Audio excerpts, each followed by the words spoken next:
నుంచి మనకి వీళ్ళందరూ చేసిన ద్రోహం ఏంటంటే ఆంధ్రాలో ఉన్నటువంటి వనరులన్నీ తీసుకెళ్లి హైదరాబాద్లో పెట్టారు. అది చంద్రబాబు నాయుడు అయినా, రాజశేఖర రెడ్డి అయినా, నేదురుమల్లి అయినా, కోట్ల విజయభాస్కర్ రెడ్డి అయినా, వీళ్ళందరూ కూడా హైదరాబాద్ అభివృద్ధి మీద కాన్సన్ట్రేట్ చేసి మిగతా ప్రాంతాలన్నింటినీ నెగ్లెక్ట్ చేసి మొత్తం డబ్బులు లక్షల కోట్లు రాజధాని మీద పోశారు దశాబ్దాలుగా.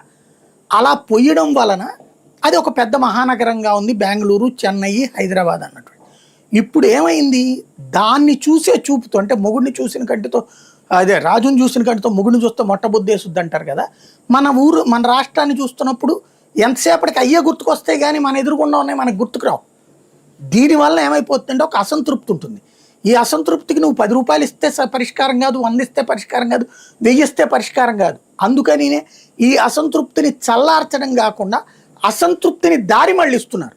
కాసేపు చంద్రబాబు దారి మళ్ళిస్తాడు, కాసేపు జగన్మోహన్ రెడ్డి దారి మళ్ళిస్తాడు. అంతే తప్పించి ప్రజలని మనతో కలుపుకెళ్దామనే ఆలోచన ఇద్దరికీ లేదు. మా కార్యకర్తలు కలిసి వెళ్తే సరిపోతుంది, మా మీడియా కలిసి వస్తే సరిపోతుంది, ప్రజల్ని వాళ్ళే గొర్రెల్లాగా తీసుకొస్తారనే ఫీలింగ్లో ఉన్నారు.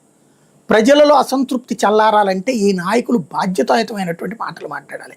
ఏమయ్యా మనకి రాష్ట్రాన్ని నాశనం చేసి ఇచ్చారు కాంగ్రెస్ వాళ్ళు, సరే పార్టీ పేరు చెప్పక నాశనం చేసి విడదీశారు కాబట్టి ఇదిగో మనం మొదట ఈ 4 అడుగులు వేస్తాం, తర్వాత ఈ 4 అడుగులు వేస్తాం, ఇట్లా అనేది మనల్ని సైకలాజికల్గా సిద్ధం చేయాలి. అలా కాకుండా